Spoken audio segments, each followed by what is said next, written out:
보좌관께 여쭈었는데 원내대표께서 답을 주시는 것 같아서 자 우리 박우진 보좌관님 이번 개각 어떻게 보십니까? 목이 메이세요. 거의 목이 메이시네요. 구독과 좋아요 눌러주세요. 오늘 시작하겠습니다. 근데 오늘은 좀 보지 못했던 새로운 인물들이 눈에 띄십니다. 누구신지 간단하게 소개 좀 해주시죠. 네, 안녕하십니까. 저는 황보승의 원실에서 비서로 일하고 있는 박우진 비서라고 합니다. 환영합니다. 네, 지금 황보승희 의원께서 잠깐 일이 있으셔서 자리를 비우셨거든요. 그래서 이 자리를 비워놓을 수가 없어서 더 유능한 분으로 모셨습니다. 오시기 전에 할 말 다 하실 수 있도록 배려하도록 하겠습니다. 자, 여의도 대나무숲 찍어봅시다. 아니 그래서 원래 오늘의 주제는 이 부분이 아니었는데 갑자기 우리 박우진 보좌관이 우리와 함께 함으로 인하여 제가 바로 질문 드리겠습니다. 20대 국민의힘 국회의원과 21대 국민의힘 국회의원 어떤 것이 가장 차이가 나나요? 이야, 말 잘해야 되겠다. 그죠? 말 잘해 주십시오. 아무래도 이제 20대 국회보다는 카메라를 보고 봤어요. 아무래도 21대 국회의원분들은 초선 비율이 좀 아무래도 높으시다 보니까 좀 더 능동적이고 좀 더 이렇게 진취적인 모습을 많이 보이는 게 많이 느껴졌습니다. 목이 메이세요. 거의 목이 메이시네요. 없는 말을 하려다가 그러면 너무 좋은 말만 해주셔서 제가 질문 드리도록 하겠습니다. 몇 년 동안 보좌관 생활하셨죠? 저는 이제 2년 정도 됐습니다. 2년? 예. 아깝다. 그러면 2년 동안 지켜본 시간은 짧으셨을 테니까 2년 동안 많은 보좌관들한테 들은 내용 중에서 대한민국 국회의원 이것만은 고쳐줬으면 좋겠다. 1, 2, 3 말씀해 주시죠. 이게 너무 이슈 머리로만 가는 게 좀 아쉽다는 생각이 들거든요. 그러니까 저희 이렇게 국회 차원에서 이제 법안을 발의하면은 이게 법안 발의하는 데서만 그치고 실질적인 결과로 이제 이어지지가 않더라고요. 이게 아무래도 이게 다음 이슈를 또 이렇게 생기다 보면 그쪽 이슈로 이렇게 넘어가게 되는 경향이 있어가지고 그게 좀 더 이렇게 보완이 됐으면 하는 바람이 있습니다. 그리고 이제 두 번째로는 이제 좀 더 이제 실질적으로 들어봐야 되는데 이제 들어볼 시간이 이제 많이 부족하다는 게 좀 많이 좀 아쉽다는 저는 생각이. 보좌관께 여쭈었는데 원내대표께서 답을 주시는 것 같아서 너무 주옥 같지 않습니까? 네. 아니 국민의힘 보좌관들이 얼마나 뛰어난 사람들로 구성되어져 있는지를 알 수 있는 게 근무한 지 2년밖에 안 되셨는데 이런 얘기들을 하신다는 건 진짜 업무 파악도 되게 깊고 자세하게 하고 있다라는 느낌이 드네요.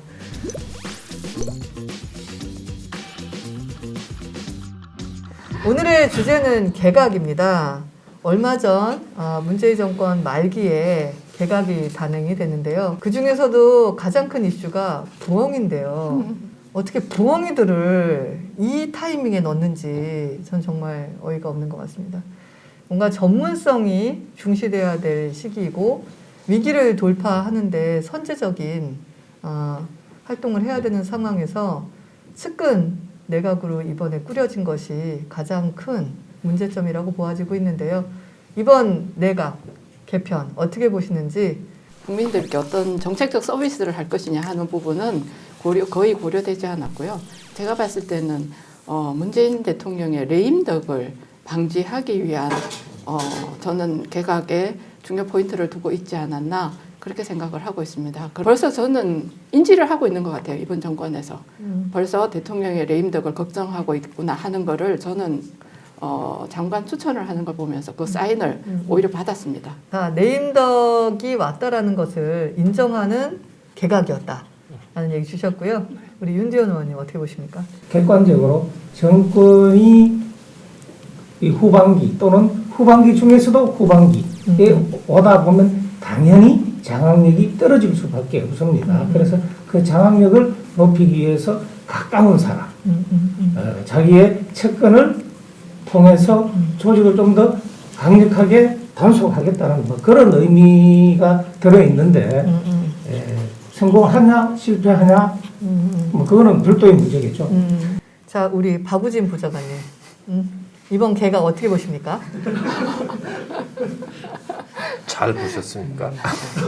제가 봤을 때는 아무래도 이제 문재인 정부의 내각 후보자분들이 회전문 인사가 좀 짙다라는 생각이 많이 들었습니다.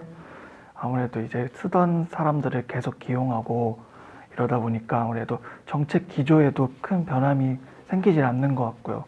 항상 인사를 볼 때마다 이게 너무 낯이 익은 분들이 너무 많다 보니까 이게 좀 한편으로 좀 아쉽다는 생각이 많이 들었습니다. 2년 전에 뭐 하셨습니까? 대학생이었습니다. 오. 아니 너무 이 준비되고 깊이 있는 대답을 하셔서 전직이 궁금했는데 전직이 대학생이랍니다. 야, 대학생 무서운데요. 우리나라 이거 자 우리 김웅 의원님. 이 인사에 저는 부엉이보다는 어떤 느낌이 드냐면 대통령의 불안. 그게 지금 내포되어 있는 것이고 국민들한테는 이번 개각을 통해서 아무런 기대나 희망 같은 것을 전혀 주지 못한 거죠. 그래서 하나마나한 개각이었다. 자 그럼 좀 내용을 좁혀 들어가겠는데요. 네. 3개 부처에 3분의 장관님이 네, 맞습니다. 지금 네. 후보로 되셨습니다. 그럼 문체부와 중소벤처기업부 네. 예, 인선에 관한 걸로 좀 좁혀서 얘기해 보겠습니다. 네. 그 청와대에서 이 이제 그 명단을 발표하면서 그 체육계의 그 인권에 관한 내용을 이제 언급을 했습니다. 그래서 그 체육계 인권을 좀 더 향상시키는데 기여를 하게 될 거다라고 얘기했는데 저는 그 이야기를 들으면서 그런데 왜 황희지 이런 생각을 했습니다. 황희 후보자지. 왜냐하면 이분이 지난번 추미애 장관 문제가 지금 굉장히 나라가 시끄러웠을 때 했던 그게 보면은 당직 사병의 실명을 SNS에 게재를 했습니다. 그건 굉장히 인권 침해거든요. 굉장한 인권 침해를 한 거죠. 그렇게 했는 사람을 체육계의 그 인권 신장에 도움이 되는 역할을 할 거라고 말씀하셨다는 것 자체가 굉장히 이 뭐 반대적인 입장의 사람을 앉혔다는 거를 해서 참 어이가 없다라는 생각을 했고요. 그다음에 권칠성 후보 같은 경우는 지금 중소기업 벤처부의 장관이 임명되는 게 이제 3번째거든요. 원래 이제 산업부에 있다가 따로 독립되어 나오면서 세 분이 다 의원 출신입니다. 정치인 출신을 뽑으신 거죠. 이런 부분을 들여다보면은 정치인 장관을 앉힌다는 거는 앞으로 이 부분에 대한 현실적인 기업의 어려움이나 소상공인의 어려움을 해결하기보다는 이 정부의 정책을 그대로 밀어붙이겠다라고 하는 사인으로 저는 인식을 하고 있습니다. 제가 사회자지만 벤처기업을 창업해서 20년간 운영을 했던 사람으로서 다른 분야는 떠나서 제가 중소벤처기업부 장관 후보자에 대한 부분은 꼭 짚고 넘어가고 싶은데요. 직장 생활을 몇 년 하고 그다음에 저도 상임위 활동을 해보지만 해당 상임위 활동을 4년 했다고 해서 그 현장을 알 수 있느냐. 저는 아주 단호하게 말씀드리면 알 수 없다라고 생각합니다. 그러면 현장을 아는 사람만이 장관이 돼야 하느냐? 그렇지는 않습니다. 근데 이게 나라가 그 생태계가 위기시이냐?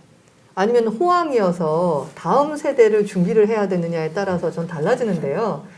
미래를 준비를 해야 되는 호황기에는 저는 정치인도 올 수 있다고 생각합니다. 큰 그림을 정부와 같이 그려 나가야 되니까요. 하지만 지금처럼 코로나로 인한 타격도 심하고요. 어디 갔는지 지금 찾을 수도 없는 소득주도 성장으로 인해서 최저임금 올리고 52시간제 하고 코로나라는 자연재해가 오기 전에 이미 우리가 만든 건 아니죠. 민주당과 정부가 만든 인재로 인해서 산업계가 일타 폭탄을 맞았거든요. 이런 상황에서 현장에서는 아우성을 치고 있는데 기업규제 3법, 중대재해기업처벌법 다 아우성을 치고 있는데 이것이 진정한 의미의 그 시장 민주화라고 우기고 있는 상황에서 이 엇박자에 더해 정치인이 온다? 저는 기업인 출신으로서 절대 반대입니다. 제 분야였기 때문에 제가 욱해서 말씀드렸고요. 자, 윤재원 의원님. 그럼 결과적으로 뭐냐?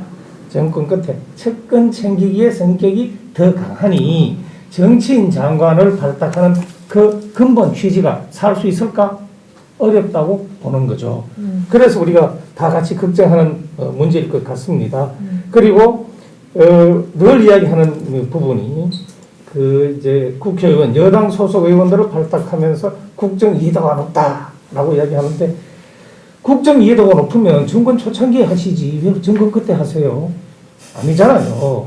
이것은 뭐냐? 정권 말기에 자기와 생각이 비슷한 좋든 말든 어떤 정책이 실패했든 성공했든 간에 그 정책을 고집하겠다라는 그런 아집의 표현이다. 저는 이제 그렇게 보고요. 자, 그럼 다음으로 김홍 의원님 말씀 주시죠. 일단 우리 중소기업 벤처부를 한번 볼까요? 그 전 장관이 누구였습니까? 박영선 장관입니다. 박영선 장관이 중소기업 벤처하고 무슨 관련이 있겠습니까? 저는 그때 당시에 사실은 이분이 장관이 됐었을 때 사정을 좀 잘 알고 있거든요. 뭐 저 개인적으로 서로 나눈 카톡도 있고 이런데 원래 이분은 법무부 장관을 노리고 있다가 사실은 그때 당시에 수사권 조정안을 날치기 하는데 실패하면서 꽁 대신 닭으로 간 게 중소기업 벤처부입니다. 근데 이번에 또 중소기업 벤처하고는 전혀 상관없는 권칠승 그 의원이 또 들어간 거예요. 그럼 중소기업 벤처부에 있는 직원들은 도대체 우리 부는 무엇을 하는 부인가라는 생각을 할 수밖에 없어요. 그냥 이 부 생겨서 장관 뭐 의원들 중에서 대통령하고 친한데 뭐 떡 하나 줘야 될 사람이 어느 부다라고 생각할 수밖에 없는 거죠. 그러니까 문체부 같은 경우는 더 심합니다. 사실은 그 기자들 사이에서 이제 널리 날려진 이야기 중에 뭐냐면 문체부 장관을 누구를 할 것이냐라는 이야기가 돌았고 한 바퀴 쭉 돌았는데 바로 발표되기 바로 전날까지 황희 의원은 아예 거론조차 안 됐다고 하는 게 중론입니다. 아무도 이걸 못하겠다고 한 거죠. 그러니까 갑자기 황희 후보를 그냥 장관으로 집어넣은 건데 아까 말씀하신 것처럼 철부지가 온 산을 불태웠다라고 이야기하는 그런 인식을 가지고 있는 사람이 문체부 장관을 간다라는 거. 그리고 얼마나 사람이 없으면 황희 의원 같은 사람을 장관으로 쓰는지 국민들이나 문체부 의원들이 보면 정말 허탈해할 거예요. 맨날 우리 야당 보고 뭐 발목을 잡는다 그러는데 이번에 저희 환경부 장관 그 후보자 같은 경우에는 한정혜 그 의원 같은 경우 있었을 때는 사실 거의 정책 질의만 했습니다. 거의 90% 이상 정책 질의를 하고 그날 바로 청문 보고서를 채택을 했거든요. 그걸로 봤듯이 어느 정도 기본적인 그 도덕성과 정책 수행 능력만 있으면 야당은 절대 발목 안 잡습니다. 근데 데려온 사람이 박범계고 변창흠이고 황인데 이래놓고 나서 야당 보고 협조를 하라라고 이야기를 하는 것은 말이 안 되는 거죠. 그러니까 전문성에 대한 부분도 그렇고 어떤 리더로서 또 인격적인 부분도 그렇고 그분들이 의정 생활을 해오면서 국민들에게 보여줬던 모습도 그렇고 지금 세 분 말씀 주셨는데 그것들을 종합해 보면 적절한 인사였느냐가 단지 당이 달라서가 아니라 그냥 국민의 한 사람으로서 보셨을 때 문제가 있다는 지적들을 하고 계시는데요.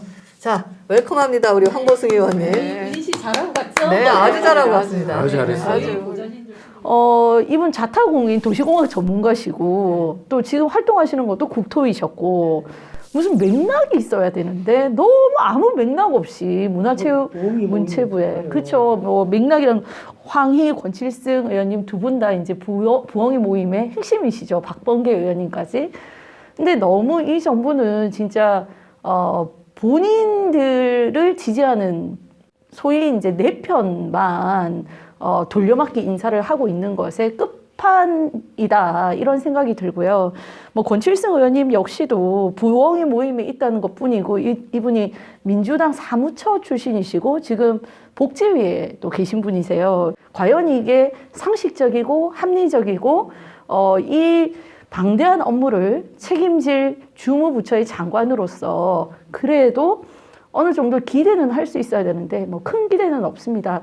정무적인 가교 역할, 정권을 옹호하는 역할 그건 잘하실 수 있을 것 같아요. 그러나 실질적으로 일을 할 수 있을지 이 밑바닥에서 현장에서 일어나는 많은 요구들을 제대로 대응할 수 있을지 그거에 대해서는 굉장히 의문이 있고요. 아니 내용이 굉장히 좋으셨는데 그 내용 도중에 정말 180석의 무도함이 엄청난 게 뭐 어떤 상황이 와도 통과는 되겠지만 이런 표현을 쓰셨거든요. 국민의힘 초선 의원들인데 참 씁쓸함을 감출 길이 없습니다.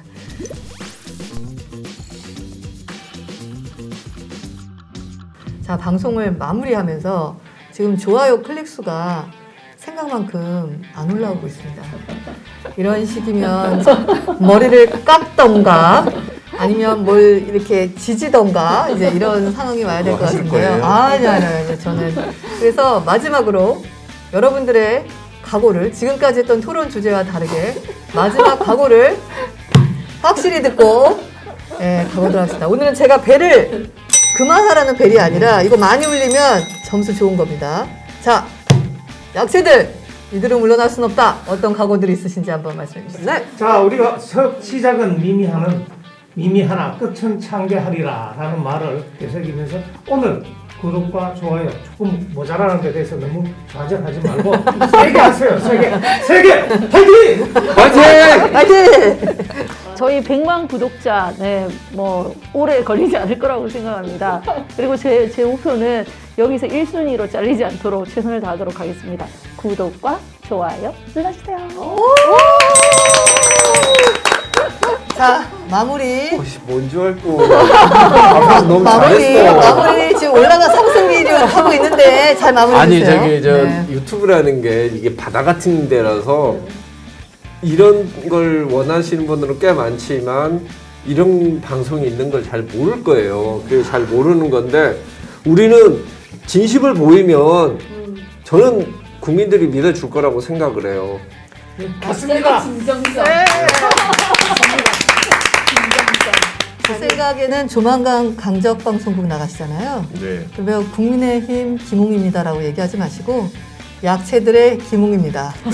이렇게 한번 멘트 해주시기 바랍니다. 아니 잠깐 방송은 여기 황부승 의원이 더 많이 하는데. 알겠습니다. 정치적인 것만 해가지고. 자, 아니, 그럼 뭐 강력들은 여러분들 이제 방송 나가시면 자기소개를 국민의힘 약체들의 홍길동입니다.